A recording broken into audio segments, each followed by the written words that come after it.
고맙습니다. 인생에 있어서 절반 이상을 집 한 칸 마련하는데 우리의 온 에너지를, 우리의 온 노력을 다 쓰다 간다고 합니다. 사람들이. 그만큼 우리가 거할 처소가, 집이 얼마나 중요한가. 그래서 그 집안에 만들어 놓은 공기는, 온도는, 또 환경은 어떠한가. 봄이 되면은 대청소를 하게 되죠. 묵은 것들 다 버리고 쌓여 있었던 먼지들을 다 털어내는 우리의 인생에도 아마 그 시기가 온 것 같습니다. 구석구석 정도는 잘 되어 있는지, 언제든 누구든 우리 집을 방문한다면 나는 우리 집의 모든 환경들을 열어서 초청할 수 있는 준비는 되어 있는지, 오늘 나의 집에 주께서 오신다면 기꺼이 우리의 삶으로 주님을 맞아들이는 그 귀한 마음가짐이 이 시간 되기를 바랍니다. 48절로 50절. 그러나 아주 높으신 분은 손으로 만든 성전 삶에 머무르지 않는다. 예언자는 이같이 말한다. 하늘은 나에게 보좌요, 땅은 내 발의 발판이니 주께서 말씀하시고 너의 삶이 나에게 어떤 집을 건축하겠으며 내 휴식의 장소가 어디냐.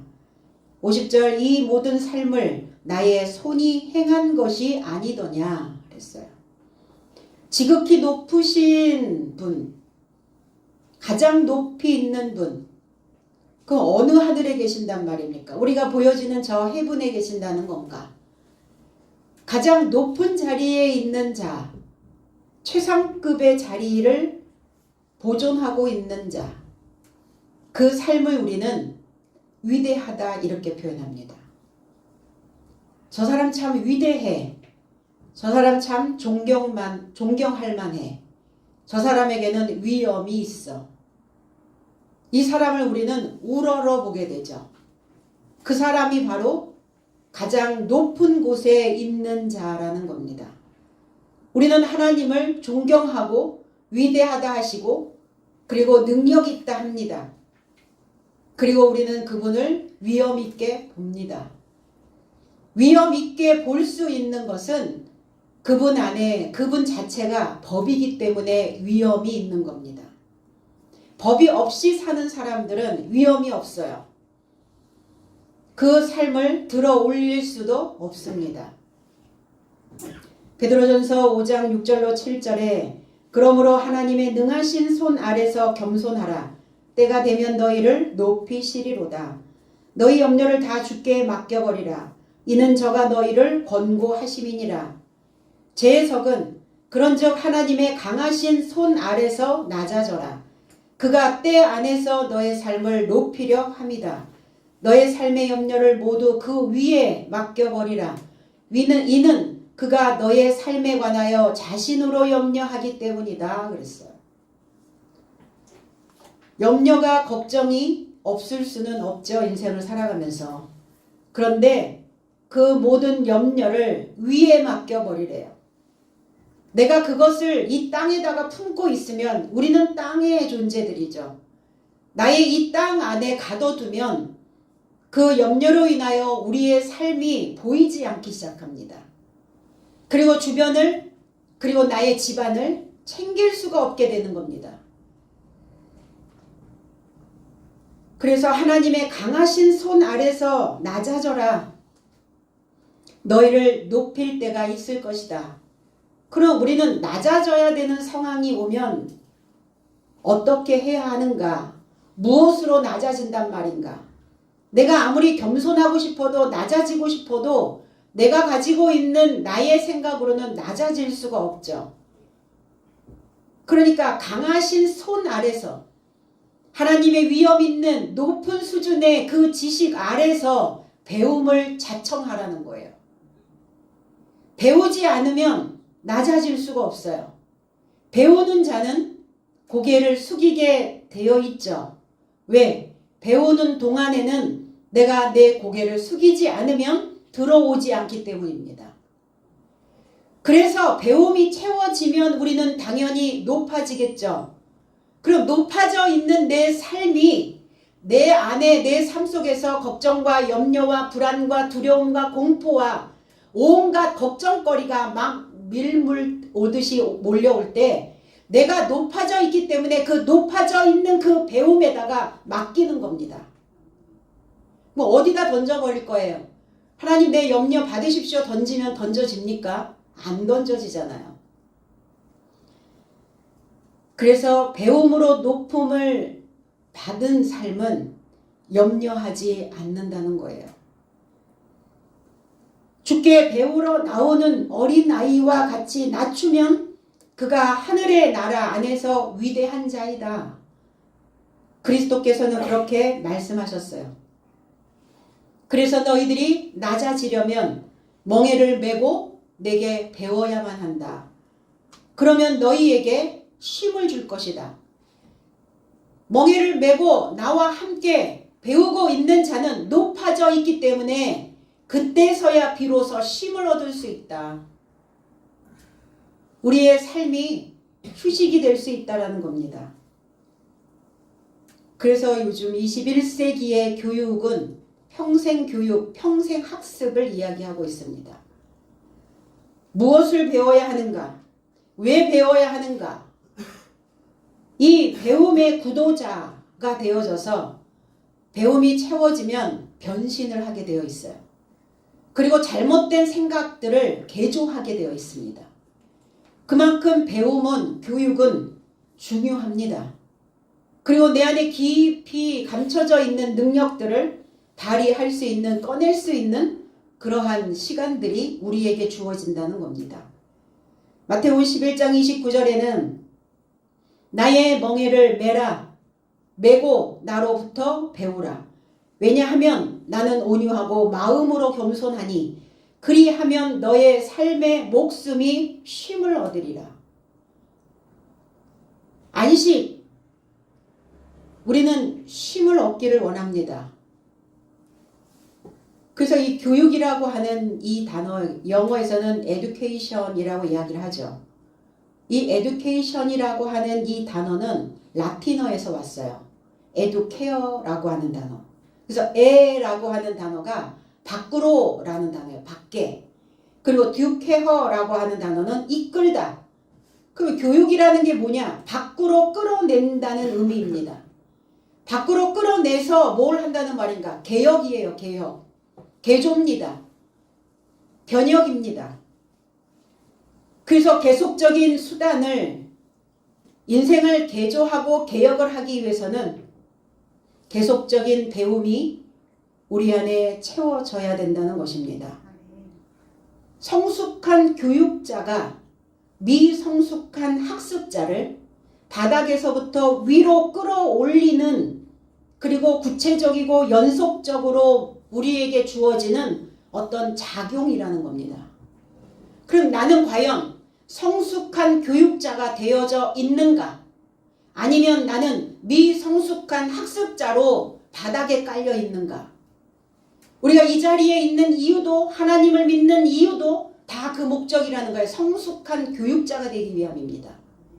그래서 혹여 내 안에, 내 생각 안에 미성숙한 학습자가 있거든 그 생각을 끌어올리셔야 된다는 겁니다. 그러려고 배우는 것이죠. 그리고 교회는 학교입니다. 배우러 온 곳이에요. 그런데 장애를 가지고 있는 사람들은, 신앙적 장애, 이런 장애를 가지고 있는 미성숙한 학습자들은 그 생애에 발달할 수 있는 이런 발달 과업을 이뤄내지 못한다는 거예요. 그러니까 생애 발달이 멈춰버리게 되죠. 우리가 어린 시절에 배웠던 것을 가지고 평생 살 수는 없죠. 청년 때 배웠던 그 가르침을 가지고 성인이 돼서 성인 중기, 성인 말기, 노년기에 이르는 그 인생의 삶을 쭉 이어갈 수가 없다는 거예요. 그럼 어디 가서 배우나? 학교를 또 입학해야 되나? 그럼 우리는 자연스럽게 신앙이라고 하는 이 종교를 가졌어요. 그러면 믿음이, 이 신앙이 우리의 삶을 새로운 발달이 되어질 수 있도록, 멈추지 않도록 진행되어질 수 있도록 우리를 이끌어가게 된다는 겁니다. 그리고 바닥에 붙어있는 미성숙한 학습받아야 되는 그 생각들을 끌어올려서 배움의 자리에 나를 놓아주게 된다는 겁니다. 그래서 우리 자신에게 주어진 믿음의 과업을 발달시켜야 우리는 위의 것을 지향하는 그 삶이 되어질 수 있다는 거예요. 그럼 내가 아랫 것을 지향하는 삶이 되어지면 어떤 상황이 벌어지느냐? 자연인으로 사는 거예요, 그냥. 자연인으로 살아가는 자에는 이상이 없습니다. 어떤 꿈이 없어요. 나를 개혁하고 변혁해야 되는 그 내 생애의 발달을 이루려고 하지 않는다는 겁니다.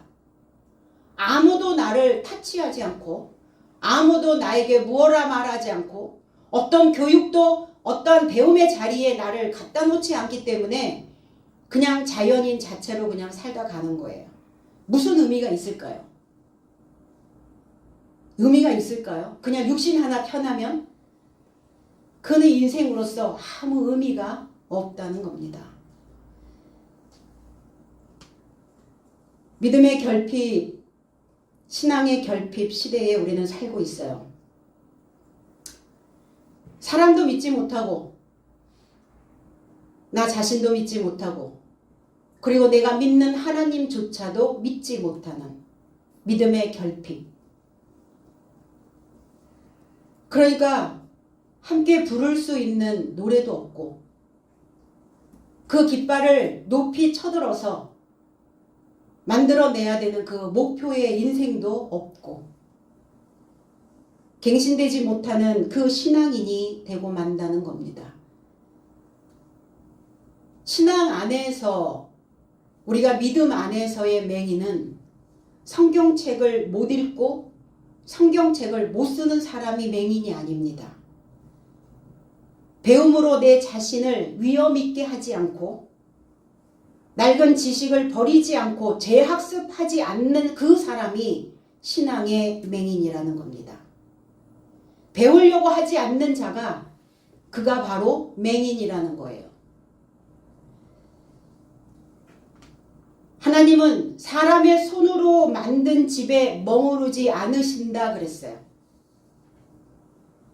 사람의 법으로, 사람의 생각으로, 손으로 지은, 사람이 만든, 히브리서 9장 11절에는 그리스도께서 장래 좋은 일의 대제사장으로 오사 손으로 짓지 아니한 곧 이 창조에 속하지 아니한 더 크고 온전한 장막으로 말미암아 그랬어요. 제 해석은 그리스도께서 기대하는 선한 삶의 대제사장으로 더 크고 손으로 짓지 아니한 완전한 장막으로 인하여 도착하였으니 이는 이 창조에 속하지 아니한 것이요 그랬어요. 그리스도는 기대하는 자의 표본이라는 거예요. 과연 저와 여러분들은 하나님을 믿으면서 무엇을 기대했을까요? 어떤 하나님을 기대했고, 하나님을 믿는 그리스도인인 내가 나 자신에게 무엇을 기대하며 살았을까요? 내가 진정으로 그리스도를 믿고 있다면, 하나님의 이름을 알고 있다면 우리는 분명 그 하나님을 기대하는 삶이 돼야 될 줄로 믿습니다.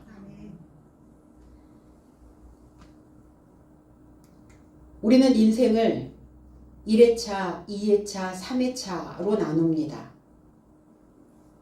인생의 1회차는 엄마의 뱃속에서부터 태어나서 내가 원하는 삶으로 살아가던 그때를 1회차라고 말합니다.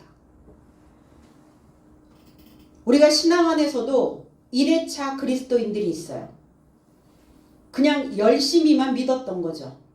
덮어놓고 달려온 거죠.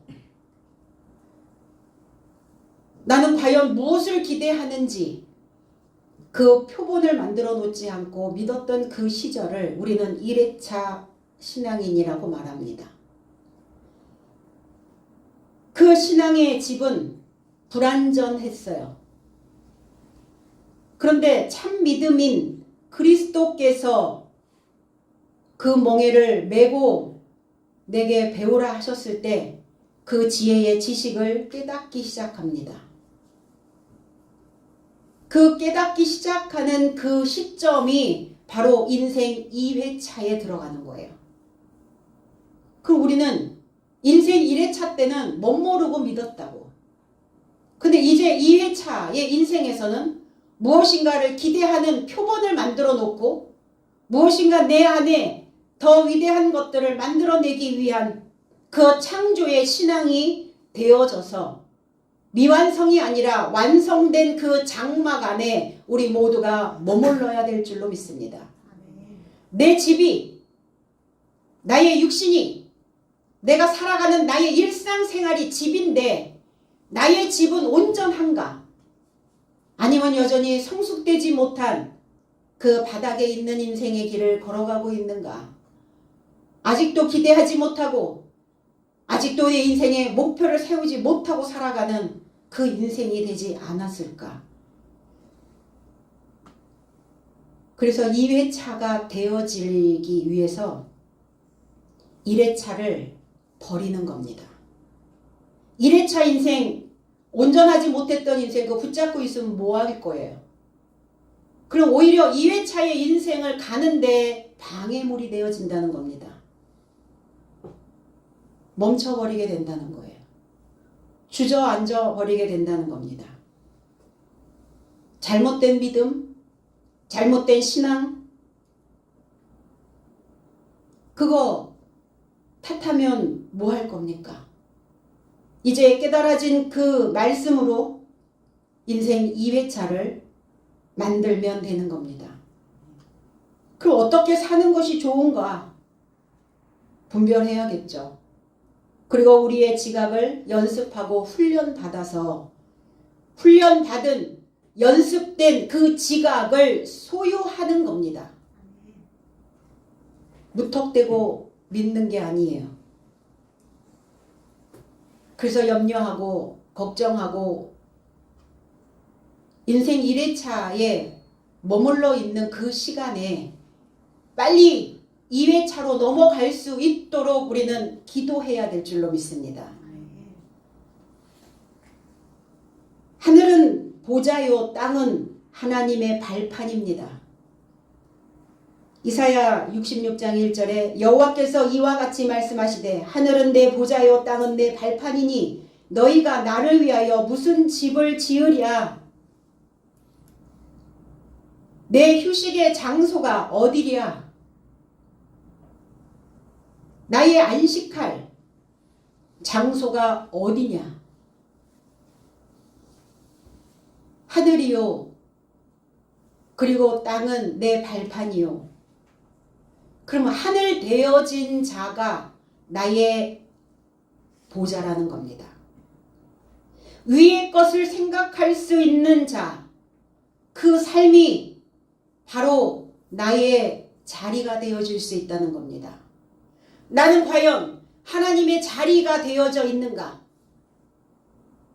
하나님을 앉힐 수 있는 그 보좌가 되어져 있는가? 하늘과 땅은 어디에 있는 장소인가? 저와 여러분들의 의식 속에 있습니다. 의식하고 사는지 무의식으로 살고 있는지. 계시록 21장 1절에 또 내가 새 하늘과 새 땅을 보니 처음 하늘과 처음 땅이 없어졌고 바다도 다시 있지 않더라 그랬어요. 제 해석은 그리고 내가 새 하늘과 새 땅을 알아보았다. 왜냐하면 첫째 하늘과 첫째 땅이 지나갔고 바다도 더 이상 존재하지 않더라. 첫째 하늘과 첫째 땅 시작이었어요. 처음 인생 1회차, 신앙생활 1회차. 1회차 때 그 하늘과 그 땅은 어떠하였을까?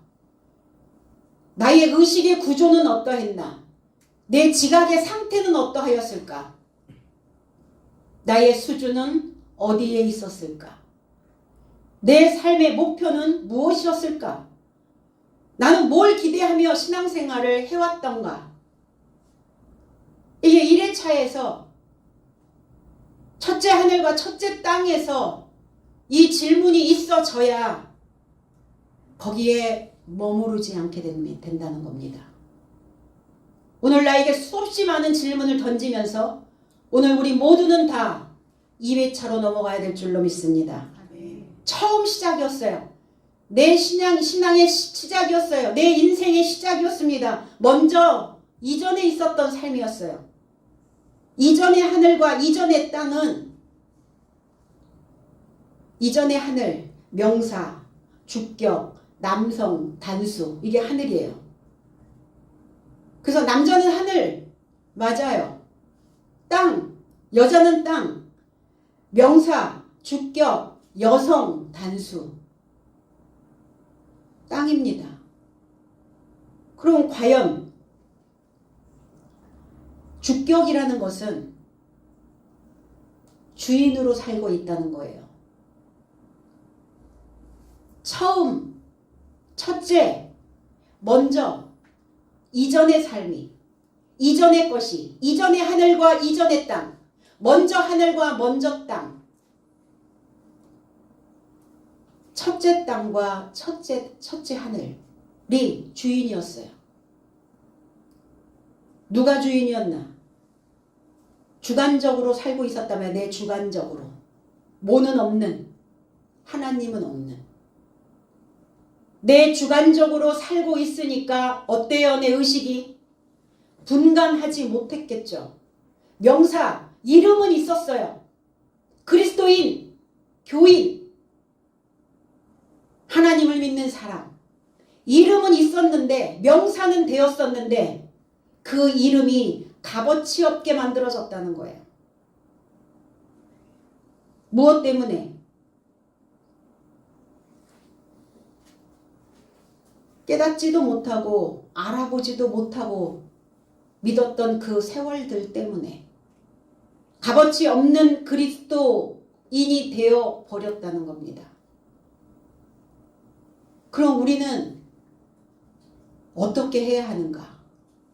먼저 하늘과 먼저 땅 어떻게 해야 되죠? 먼저 하늘과 먼저 땅이 지나가야 되는데 지나간다는 것은 이 파렐코마이라는 단어예요. 소멸하다, 관용을 베풀다, 용서하다.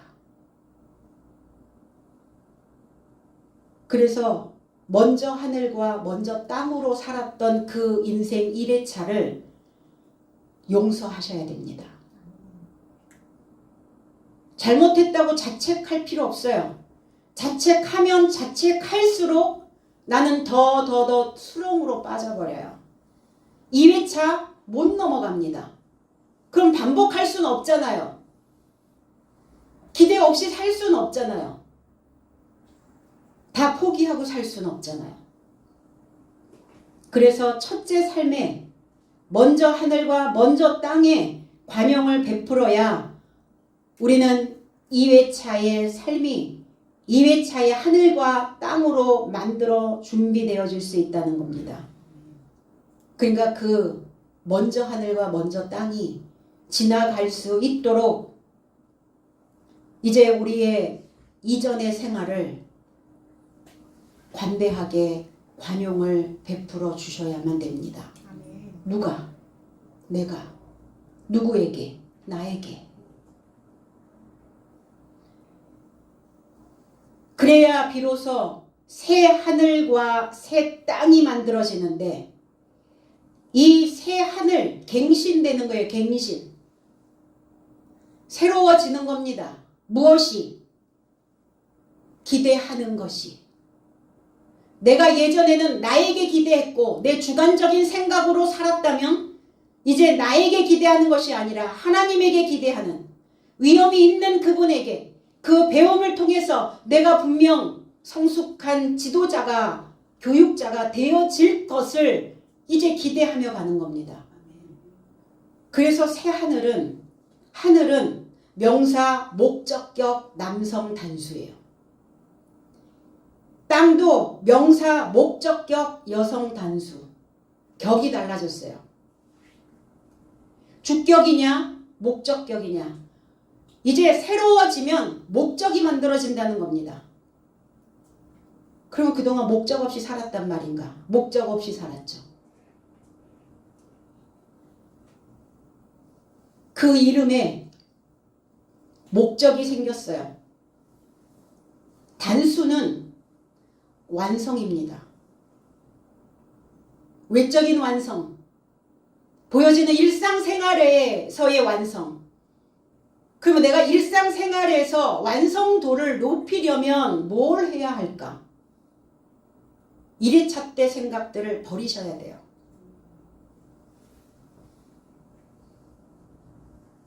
그래서 우리는 이룩해야 할 목표로 완성할 인생을 향하여 새롭게 이 신앙생활, 신앙과 우리의 삶이 융합된 혁명을 만들어내는 겁니다. 융합. 신앙과 삶이, 말씀과 우리의 일상이 융합되셔야 된다는 겁니다. 완전 합체죠. 완전히 하나 되어지는. 그래서 신앙으로 살아가는 방향을 이제 비로소 결정하게 되는 거예요. 어떻게 믿어야 되는지, 그리고 이 신앙과 우리의 삶을 어떻게 융합하여야 할지, 그리고 새롭게 갱신된 믿음 생활로 내 일생에 걸쳐서 어떤 계조를 만들어내야 하는지, 이렇게 의식을 갖는 순간 우리는 목적이 생기는 거예요. 바로 그 목적이 만들어진 그 마음 안이 새하늘과 새 땅이라는 것이죠. 그것이 우리의 마음 안입니다. 목적이 없이 살아가는 인생들이 어디 있냐라고 말하지만 목적 없이 살아가는 인생들이 많이 있습니다. 그날 오늘 하루 눈 떴으니 그냥 24시간 주어졌으니까 주어진 대로 그냥 사는 거지 뭐. 목적이 없는 거예요. 아, 숨 쉬는 것도 목적인가요? 그 숨 제대로 쉬어야죠. 한숨만 쉬고 살 수는 없잖아요. 어떤 문제가 생겼을 때는 크게 한번 들이마시고, 그리고 불필요한 요소들은 크게 한번 뱉어내시면서 이 숨을 제대로 한번 쉬고 그렇게 가는 겁니다. 그러면 이제 우리 마음이 어떤 목적이 만들어지면, 신앙 안에서 내 인생에 어떤 목적이 만들어지면 이 마음이 순환되기 시작해요. 그리고 이전에는 순환이 되지 않았어요. 막혔어요. 공기가 흐르질 않았어요. 그래서 그 마음이 순환돼서 말씀으로 삶이 만들어지기 시작하는 겁니다. 그러면 이 믿음의 빈민에서 마음 안에 새하늘과 새 땅이 되어져 있다면 이 믿음의 부요함을 경험하겠죠. 사람들은 이렇게 얘기해요. 마음이 부자여야 살 수 있어. 가진 것은 많은데 내 인생에 주어진 몫이 100이라면 100에서 하나나 두 개는 결핍되어져 있을 수 있겠죠. 근데 나머지 가지고 있는 것들이 너무나 많은데 사람들이 빈민으로 사는 이유는 가지고 있지 않은 없는 것에 치중되어 있기 때문이라는 겁니다. 그럼 내가 가지고 있는 것이 무엇일까? 믿음이죠. 아, 믿음조차도 의심스러운가요? 내가 믿지 않았다면 이 자리에 나는 없습니다. 내가 하나님을 믿지 않았다면 나는 이 땅에 존재하지 않습니다. 그럼 믿은 거예요. 믿고 온 겁니다. 그러면 이제 그 믿음의 신앙의 삶의 빈민에서 벗어나게 되어진다는 거예요. 고대 로마인들은 가르침과 배움의 인간으로서 일상생활에서 그 지식과 지혜를 익히는 사람을 호모 에루디티오라고 불렀어요. 호모 에루디티오. 배움의 자리에 있는 자, 지혜와 지식을 익히는 사람, 호모 에루디티오. 그럼 하나님의 지식의 지혜로 우리는 다 호모 에루디티오가 되어져 있어야 되는 겁니다.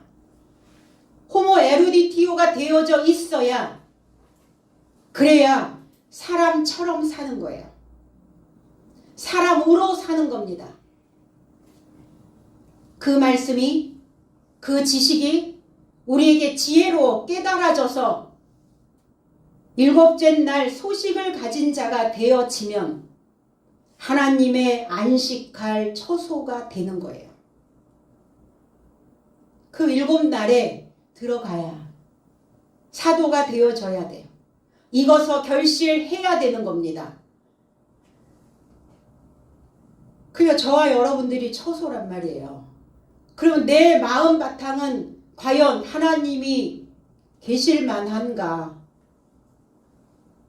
나는 내 마음 안에 있는가? 내 주변에 있는 사람들은 내 마음 안에서 쉴 수 있는가? 우리가 안식이 되어야 하나님께서도 쉼을 얻을 수가 있어요. 그 내가 일곱째 날이 되어지지 못하고 있다면 하나님은 안식하실 수가 없죠. 그 상태가 안식할 처소가 될 수 없는 겁니다. 그러니까 안식할 장소가 되어져 있지 않은 사람들은 어때요? 그 장소가 노후하죠. 그 집이 어때요? 낡아버리죠. 신앙이 노후하고 낡아지는 것을, 사라지는 것을 방지하려면 깨달은 진리의 지식을 꺼내 먹어야 된다는 겁니다. 꺼내 먹으세요. 초콜릿처럼, 아침에 사과처럼. 뭐 어느 침대의 광고 카피 문구가 그렇더라고요. 아침잠을 초콜릿처럼 꺼내 먹으라고요. 그 여러분 아침에 눈 뜨면 뭘 꺼내 먹으세요? 냉장고를 열듯이 우리의 마음을 열어서 내 목적이 있는 하늘과 목적이 있는 그 땅을 열어서 이제 깨달아진 그 말씀을 이제 꺼내 먹으셔야 될 때가 되었다는 겁니다. 냉장고 문만 여시나요? 마음의 지각의 문은 안 여시나요? 그래서 안식할 처소, 정착할 장소, 내가 그 장소인데, 정착해야 될 그 장소인데 나는 믿음으로 지금 정착하여 있는 장소가 되어져 있는가? 그 공간이 만들어져 있는가? 그 곳이 되어져 있는가? 그러면 장소가 곳이 되어지려면 조건이 갖춰져야죠. 무엇을 둘 수 있는 장소, 중요한 것을 둘 수 있는 곳, 그 곳이 되어지려면 접근이 용이해야죠. 저 외딴 섬에다가 갖다 놓고 거기에 중요한 문서가 있다라고, 거기 보물이 있다라고 이렇게 말한들 쓸 수가 없잖아요. 저와 여러분들이 그 장소가 되어져서 열려 있어야 돼요. 사통팔달로. 그래서 사람들은 역세권을 좋아해요. 왜? 접근이 용이하기 때문에. 하나님을 둘 장소가 과연 내 안에 만들어져 있는가? 언제든 어떤 상황이든 하나님을 꺼내서 먹을 수 있는, 접근할 수 있는 그 곳이 되어져 있는가 나는? 아니면 자아도취, 자기의 술에 취하여 합당한 장소가 될 수 없다면 그는 고립되어진 채 무엇인가에 취하여 살고 있는 자입니다. 그러면 그 장소는 아무도 갈 수 없고 그 곳에는 어떤 좋은 것을 둘 수도 없어요. 그래서 하나님은 항상 나를 원할 때 접근할 수 있도록, 빨리빨리 화합할 수 있도록, 뭔가 합체가 될 수 있도록, 뭔가 빨리 이게 융합이 이루어질 수 있도록, 그래서 저와 여러분들을 그 장소로 택하신 겁니다. 하나님을 두시기에 적합한 장소. 그럼 과연 내가 있어야 할 곳은 어디인가? 내가 있어야 할 장소는 어디인가? 이제 거룩한 장소가 되기 위해서 우리의 생각 하나하나에 박혀있는, 우리의 마음 구석구석에 박혀있는 그 불필요한 불순물들을 이제는 청소해내야 될 줄로 믿습니다. 그래야 거룩한 하나님을 둘 수 있는 그 곳이 되는 거예요. 그 장소가 되어줄 수 있는 겁니다. 계시록 16장 16절에 새 영이 히브리 음으로 아마겟돈이라 하는 곳으로 왕들을 모으더라. 제 해석은 그리고 그가 히브리 음으로 아마겟돈이라 초청하는 장소에 이르고자 왕의 삶을 모으더라. 새 영이 이렇게 되어져 있는데 새 영이라는 단어는 없어요. 그냥 모으더라. 모았다. 함께 인도했다. 이런 단어예요. 시나고라고 하는 단어예요. 모았다. 무엇을 모았나? 어디로 모았나? 아마겟돈으로.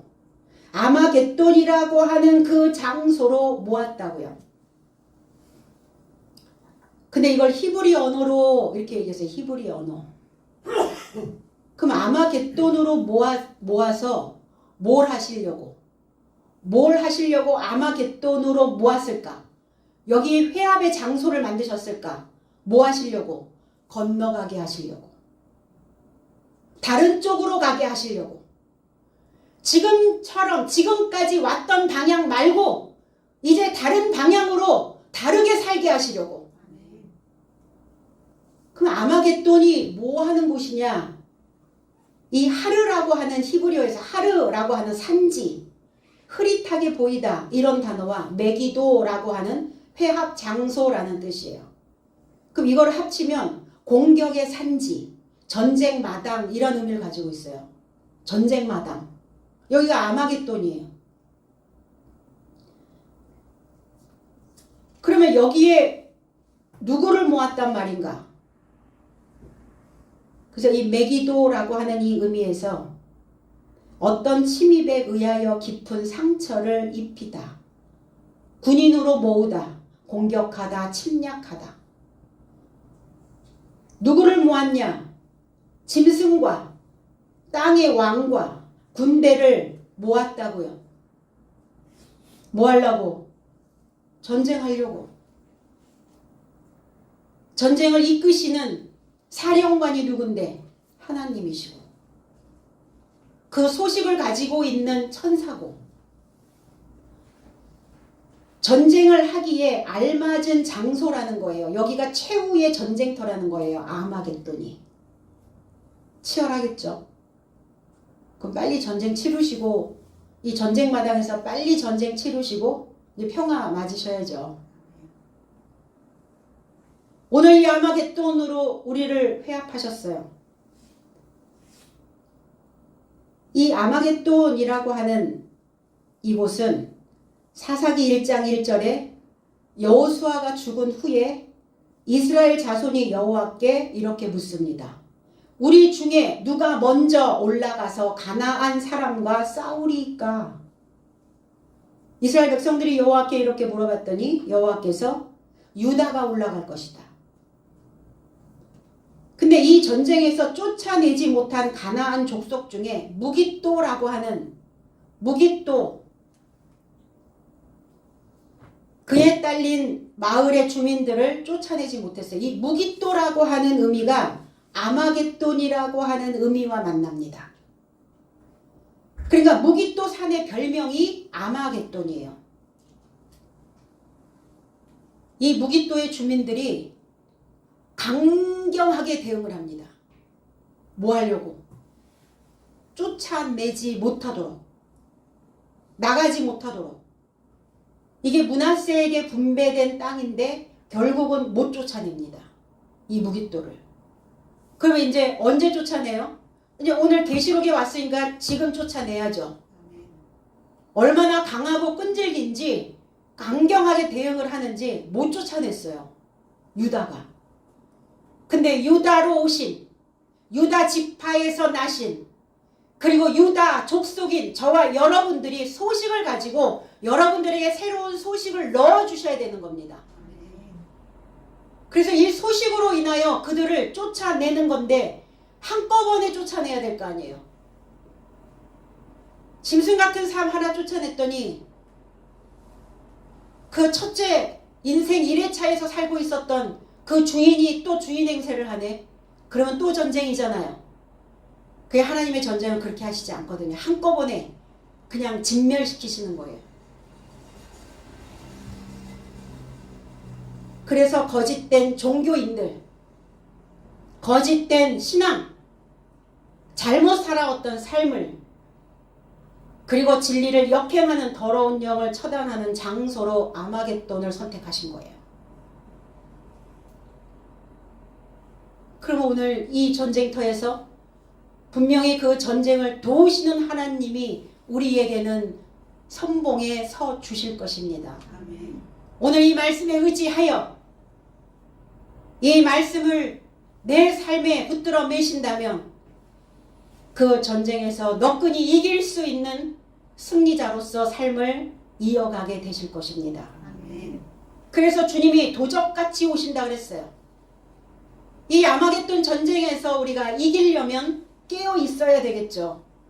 혹시 내가 벌거벗고 이 부끄러움을 드러내지 않고 있는지, 나는 그리스도의 옷을 지키고 있는지, 배움에 열정하고 있는지, 배움의 자리에 있는지. 그래서 끝까지 배우셔야 해요. 마지막까지 지켜내셔야 됩니다. 그리스도의 옷을.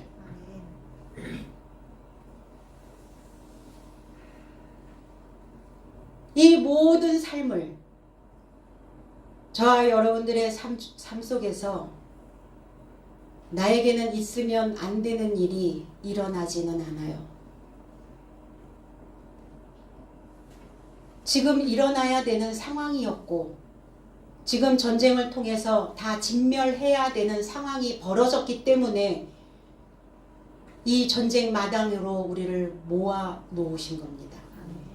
그러면 저와 여러분들 속에 짐승 같은 자연인으로 살고 있었던, 의식 없이 살고 있었던, 생각 없이, 마음 없이, 목표 없이 믿고 있었던, 살고 있었던 그 인생, 먼저 것, 이전의 삶, 나를 지도하고 나를 관리하고 나를 다스리고 있었던 그 왕, 오늘 여기에서 다 한꺼번에 몰아서 진멸시켜야 될 줄로 믿습니다. 하나님의 손이 행한 것이다. 하나님의 손으로 행한 것이다. 하나님의 손으로 지은 것이다가 아니라 하나님의 손으로 행한 것이다. 포이에오. 그럼 하나님의 손이 뭡니까? 하나님 법이죠. 하나님 명령이죠. 그 권능의 힘이시죠. 그러니까 하나님의 법을 우리의 머리에, 마음판에, 미간에, 손목에, 우리의 온 사고에, 우리의 온 몸 전체에, 우리의 일상생활 전체에 새겨 넣으라는 겁니다. 그럼 저와 여러분들이 이길 수 있는 방법은 하나님의 법전을 먹는 거예요. 하나님의 법전이 되는 겁니다.